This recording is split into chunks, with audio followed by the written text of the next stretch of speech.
All right, what is up, boys? So about 2 or 3 years ago, I was rocking the dad bod pretty freaking hard, dude. I was going out to the beach, out to the pool, taking my shirt off and feeling hella insecure.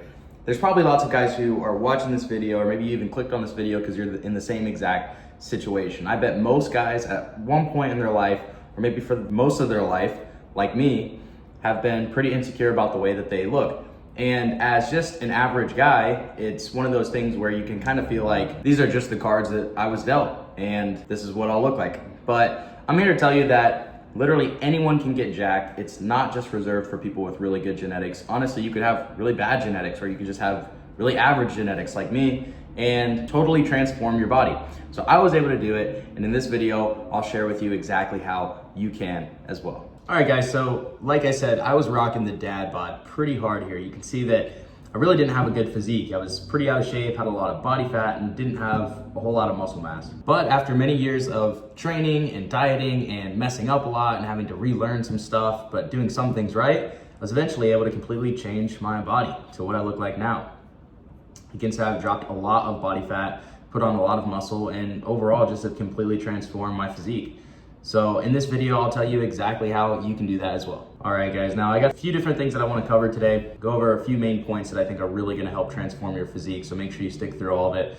But before we jump into it, one of the other things I wanted to address is when I was transforming my physique, one of the most frustrating things was trying to piece together all the different information. I found that I was watching multiple different YouTubers, multiple different influencers that kind of all said some things that were similar, but some things that were different, and a lot of contradicting information. Some of it worked for me, some of it didn't. So if you are also in that position, I do have a course. It's called the Beachbody. It's in the description below, and it's literally everything I know. It's a step-by-step guide on exactly how to transform your physique and get the body that you actually want. None of the confusion. So if you're interested in that, go check it out. It's in the description.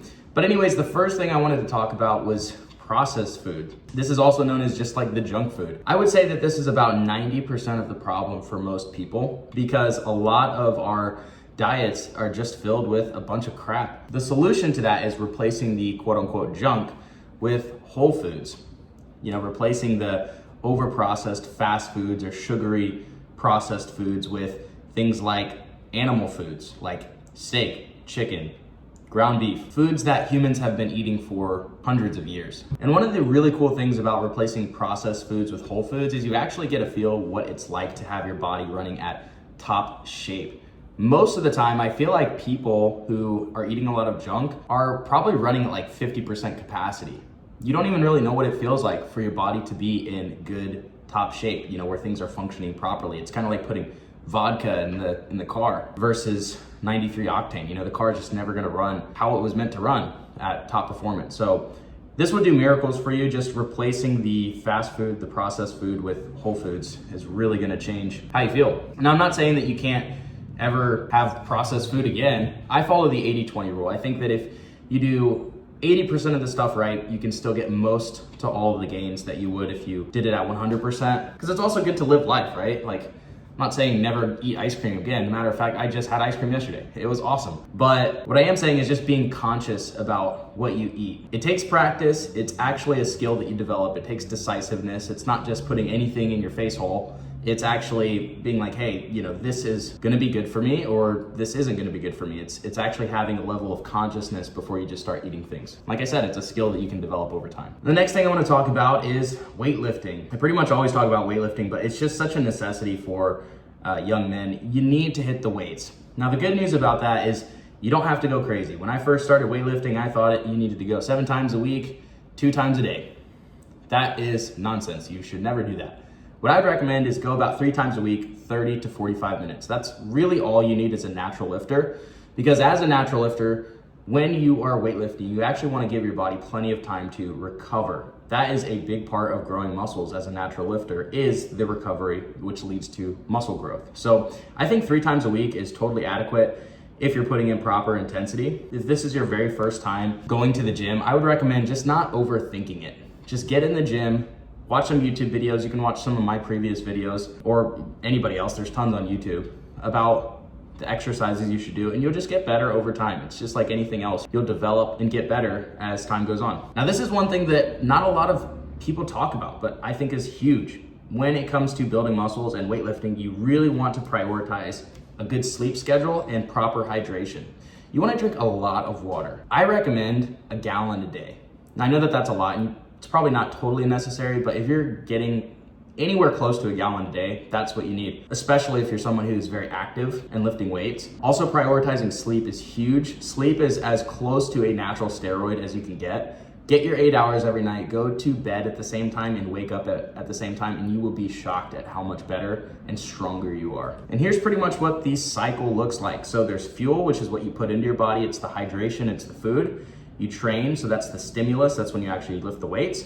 You recover, that's when you sleep, and then through that you grow. So you can see that fueling and training is only half the equation. Recovery and growth is the other half of the equation. And the last thing I want to talk about is more of a mindset, but this is critical, and this is honestly what probably made the biggest difference in my physique.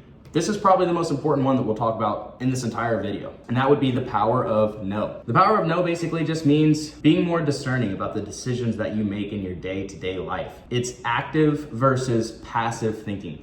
And I'll give you an example. Active thinking is before you eat something or before you partake in some activity, you ask yourself, is this something that is actually good for me? Is this the right thing to do right now? Versus passive is just kind of strolling on by without any sort of conscious thought into the activities or things that you're doing. We really want to be in that active category where we're being conscious about how we're treating our bodies. A lot of success, whether it's fitness or anything else, is simply being more discerning about what you allow into your life. Being disciplined and making the right decisions might feel boring at times. It's sometimes saying no to going out and drinking with your friends. It's sometimes saying no to eating the bad foods. Discipline isn't always glamorous, but it's kind of in those very boring decisions, those day-to-day boring decisions that you make the right choice that adds up over time, that really gets you to where you want to be. And I think this is the expectation that most people have, is you make this one big decision. I'm gonna go to the gym today. I'm gonna have the most insane, best workout anyone's ever had, and that's gonna lead me to be successful. How realistic is that? That's not gonna happen. You can go to the gym one time and have the most amazing workout in the world, but your physique will still be exactly the same.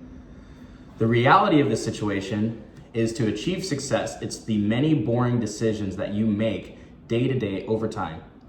And again, this can be fitness or anything else that's worthwhile pursuing. It's just the small micro decisions that you you already know what you should do, but it's very easy to do the wrong thing. And in that moment, the wrong thing might not have that big of a consequence, but it's the compound effect. It's doing those things over and over and over and over again that will add up in both a negative or a positive direction.